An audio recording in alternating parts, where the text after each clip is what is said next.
Let's mic बयानबाजी। नमस्कार, स्वागत है आपका let's mic more than radio में और आप सुन रहे हैं बयानबाजी। अमेरिकी राष्ट्रपति ट्रंप ईरान पर होने वाले हमले को रोक दिया है, जिसकी जानकारी खुद ट्रंप ने दी है। उन्होंने कहा कि कतर, सऊदी अरब, संयुक्त अरब अमीरात के अनुरोध पर यह फैसला लिया गया। तेहरान के साथ गंभीर बातचीत चल रही है और एक समझौते की संभावना भी बन रही है। हालांकि ट्रंप ने यह भी कहा है कि अगर डील नहीं हुई तो सैन्य कार्रवाई फिर शुरू हो सकती है। We were getting ready to do a very major attack tomorrow. I put it off for a little while, hopefully maybe forever, but possibly for a little while, because we've had very big discussions with Iran, and we'll see what they amount to. I was asked by Saudi Arabia, Qatar, UAE, and some others if we could put it off for 2 or 3 days, a short period of time, because they think that they are getting very close to making a deal, and if we can do that where there's no nuclear weapon going into the hands of Iran, I think, and if they're satisfied, we will be probably satisfied also.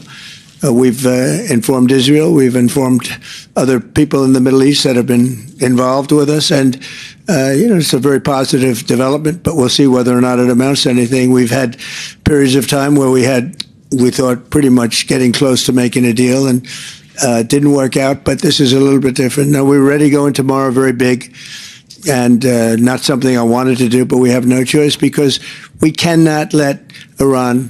Bharat के विदेश मंत्रालय में सचिव पश्चिम CP George ने Norway में भारत के मानवाधिकारों पर सवाल उठाए जाने पर कहा कि भारत दुनिया की कुल आबादी का छठा हिस्सा है, लेकिन दुनिया की समस्याओं का छठा हिस्सा नहीं। भारत का संविधान नागरिकों के मौलिक अधिकारों की गारंटी देता है और यही भारत की ताकत है। We hear a lot of people asking questions about why this, why that. But let me tell you this. We are 1/6 of the total population of the world, but not 1/6 of the problems of the world. We have a constitution which guarantees the rights of the people, fundamental rights of the people. We have equal rights for the women of our country, which is very important. In 1947, we gave the freedom to vote for our women. We won the freedom together, and day one itself, many countries I know, the voting right for women came after several decades after India gave that freedom. This because we believe in equality, we believe in human rights. And what is the best example of human rights? The right to change government, the right to vote. And that is what is happening in India. We are so proud of that. But we have a constitution, as I said, which guarantees the fundamental rights of our people. If anyone whose rights are violated, they have the right to go to court. Some of you are from Indian media. You know how many stories appear. We have how many breaking news coming every day in the evening. At least 200 TV channels. बयानबाजी में आगे बढ़ते हैं। लोकसभा में विपक्ष के कांग्रेस नेता राहुल गांधी ने देश में आर्थिक संकट पर केंद्र सरकार को घेरा है। उन्होंने कहा कि दुख की बात है कि देश आर्थिक संकट से जूझ रहा है और नरेंद्र मोदी सरकार केवल उद्योगपतियों के साथ खड़ी है। उन्होंने कहा कि इस महंगाई का सबसे ज्यादा असर गरीबों, युवाओं, किसानों और छोटे व्यापारियों पर पड़ रहा है। हाँ, मैंने बोला है, काफी दिनों से बोल रहा हूँ कि मोदी जी ने जो इकोनॉमी पर का स्ट्रक्चर जो बदला है, अब आर्थिक तूफान आ रहा है और उन्होंने जो स्ट्रक्चर बनाया है अदानी अंबानी वाला, वो अब खड़ा नहीं रहेगा, वो टूटेगा पूरा का पूरा। और दुख की बात है कि नुकसान आम जनता को, मतलब वो अपने महलों में बैठे रहेंगे और यूपी के जो युवा हैं, यूपी की जो जनता है, उनको पूरा का पूरा शॉक उनको लगेगा। आपने पहले दुख की, मुझे बोलने दीजिए, मुझे बोलने दीजिए सर। आपने सवाल पूछा है तो बोलने तो दीजिए ना। तो जो आर्थिक शॉक आ रहा है वो अब अदानी अंबानी को नहीं लगेगा, मोदी को नहीं लगेगा, अब उत्तर प्रदेश और देश के युवाओं को, किसानों को, मजदूरों को, छोटे बिजनेस वालों को लगने वाला है। और ऐसे लगने वाला है जो शायद बहुत सालों में नहीं हुआ। तो बहुत कठिन समय आ रहा है। एक्शन लेने के बजाय नरेंद्र मोदी देश से कह रहे हैं कि फॉरेन ट्रिप पर मत जाओ और नरेंद्र मोदी दुनिया का चक्कर काट रहे हैं। तो ये हालत है। सर अखिलेश जी कह रहे हैं। बयानबाजी में आगे बात करते हैं। राजस्थान के नेता प्रतिपक्ष टीकाराम जूली ने देश में बढ़ती हुई महंगाई को पीएम मोदी की असफलता बताया है। उन्होंने कहा कि इस महंगाई का असर आम जनता पर पड़ रहा है। पिछले 7-8 वर्षों से कम रेटों पर क्रूड ऑयल आ रहा था, तब जनता को इसका लाभ क्यों नहीं मिला? यह दिखावा चलने वाला नहीं है। मैं देखता हूं कि ये मोदी जी का फेल्यूर है। जो चुनाव में भाषण दे रहे थे कि मोदी है तो मुमकिन है, तो मुमकिन हो गया है। डॉलर भी जो है 96 रुपये 35 पैसे पहुंच गया है। ये मोदी जी पहुंचा सकते थे और किसी की हिम्मत नहीं थी। बहुत हुई महंगाई की मार। अब क्या हालत हो चुके हैं, लोगों के पास रोजगार नहीं है, लेकिन महंगाई का जो दंश है वो पूरे देश की जनता भुगत रही है। डीजल, पेट्रोल, रसोई गैस, जेट फ्लाइट का जो फ्यूल है, ये सब बढ़ते जा रहे हैं। सीएनजी, पीएनजी, कमर्शियल सिलेंडर, सबके रेट बढ़ा दिए। इसका असर आम पब्लिक पे आ रहा है, जनता पे आ रहा है। अब तो डीजल पेट्रोल मिलना भी जो है धीरे धीरे मुश्किल होता जा रहा है। ये हालात, इसका दोषी कौन है? आप युद्ध को दोषी नहीं ठहरा सकते। आपकी प्लानिंग क्या थी? आप तो विश्वगुरु बनने जा रहे हैं। विश्व की तीसरी सबसे बड़ी अर्थव्यवस्था की बात कर रहे थे। क्या हुआ? हकीकत क्या है वो सब पता चल गया। आपका जो इसमें एक्शन प्लान था वो कुछ था नहीं, प्लानिंग आपकी थी नहीं, आपको पता ही नहीं। आप इजराइल जा रहे हो, अगले दिन युद्ध शुरू हो रहा है। इसका मतलब आपको पता ही नहीं है कि क्या हालात विश्व के अंदर होने वाले हैं। दूसरी बात मैं ये कहना चाहूँगा, कच्चे तेल की कीमतें बढ़ी हैं तो कम भी तो हुई थी। पिछले 7-8 वर्षों से मिनिमम रेट पे क्रूड ऑयल आ रहा था, तब उसका लाभ आपने जनता को क्यों नहीं दिया? तब तो पूरा मुनाफा जो है आप और आपकी कंपनियां कमाते रहे, और आज थोड़ा सा कच्चा तेल बढ़ा है तो आप जनता पे थोप रहे हो। आज इन रेट में कच्चा तेल आ रहा है, इन रेट में तो हमारे समय में आता था, और उस समय भी हम 55-60 रुपए जनता को उपलब्ध कराते थे। आपके 100 रुपए का जो डीजल पेट्रोल है उसमें आज भी आप 50 रुपए जो है भारत सरकार और राजस्थान सरकार मिलकर हमसे टैक्स ले रहे हैं। तो ये दिखावा चलने वाला नहीं है।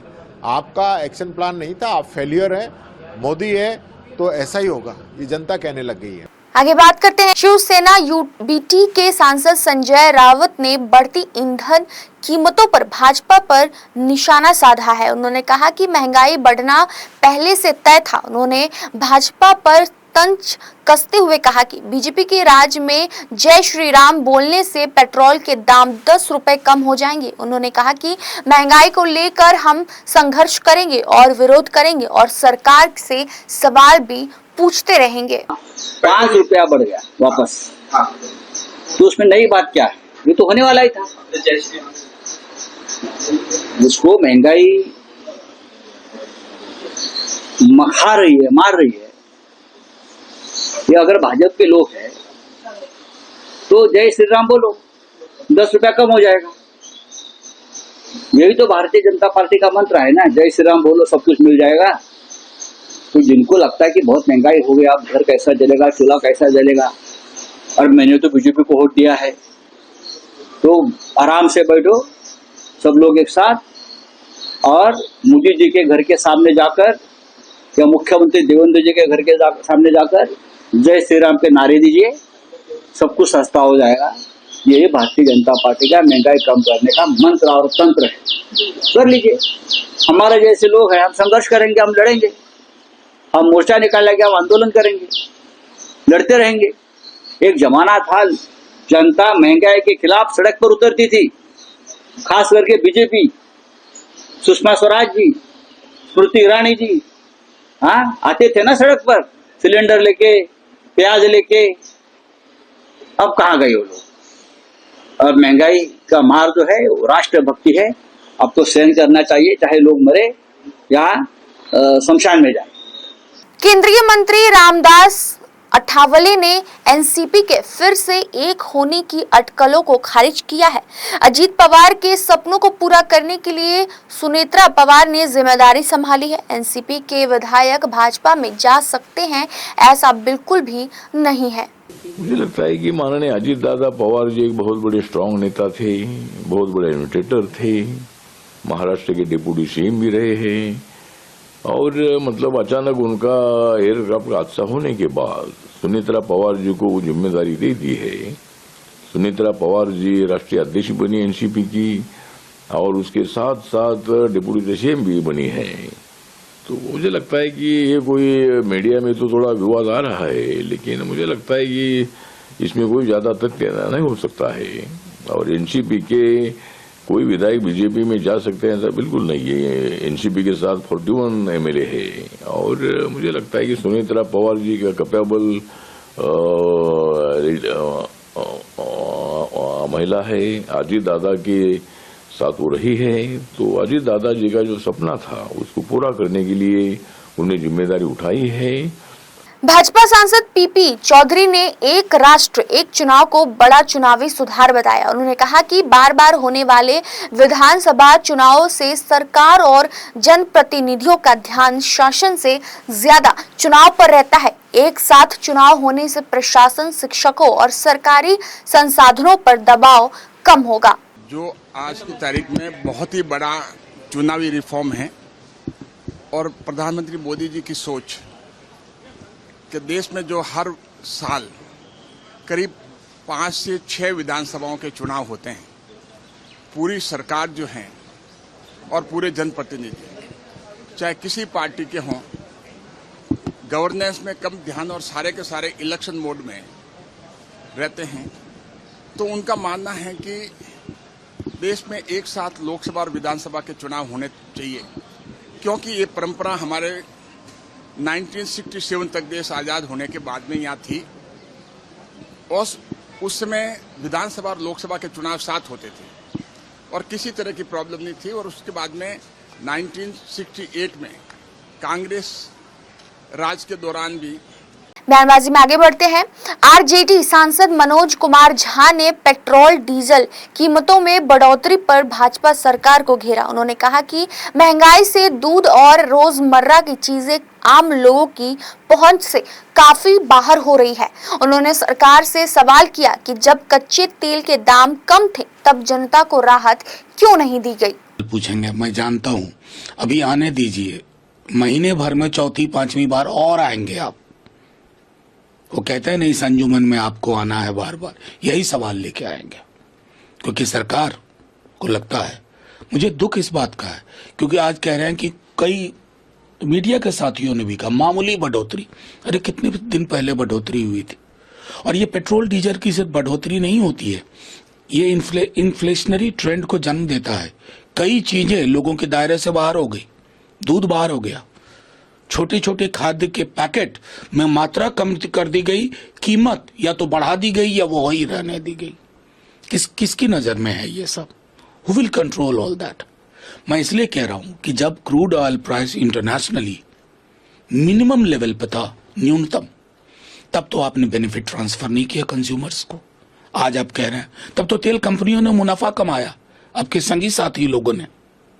आज जब बढ़ोतरी है क्राइसिस की वजह से, कहिए ना उन संगी साथियों को संभालने देश हित में, राष्ट्र हित में। क्यों मध्यम वर्ग और निम्न आय वर्ग ही राष्ट्र हित के नाम पर कुर्बान करता रहे अपनी खुशियां, अपनी थाली के साइज। सुप्रीम कोर्ट ने अस्पतालों, स्कूलों, कॉलेजों, बस और रेलवे स्टेशनों जैसे सार्वजनिक स्थानों से आवारा कुत्तों को हटाने के अपने आदेश में बदलाव से इनकार कर दिया है। इस पर पशु अधिकार कार्यकर्ता और भाजपा नेता मेनका गांधी ने कहा कि आवारा कुत्तों की समस्या पर आदेश तो दिए गए, लेकिन जमीन पर शेल्टर और सही एबीसी सेंटर नहीं बनाए गए। कई जगह जानवरों की देखभाल ठीक से नहीं होती और उन्हें एक इलाके से हटाकर दूसरे इलाके में छोड़ दिया जाता है। उन्होंने बिल्कुल मॉडिफाई कर भी दिया है, कह करके हम मॉडिफाई नहीं कर रहे हैं। उन्होंने ये बोल दिया है कि अब हम नहीं सुनेंगे। अगर किसी को तकलीफ हो हमारे वर्डिक्ट के साथ या कोई सुन नहीं रहा है तो आप हाई कोर्ट्स में चले जाएं। अब 36 हाई कोर्ट्स हैं, लोग जाते रहेंगे या नहीं जाते रहेंगे। इन्होंने असल में मैं बताती हूँ क्या हुआ है। इन्होंने पिछले वर्डिक्ट में ये बहुत सख्ती से बोला था कि स्कूलों से हटाओ, कॉलेजेस से हटाओ, अस्पतालों से हटाओ, बस स्टॉप से हटाओ। फिलहाल बयानबाजी में इतना ही। आप देखते रहिए let's make more than radio. आप सुन रहे थे लेट्स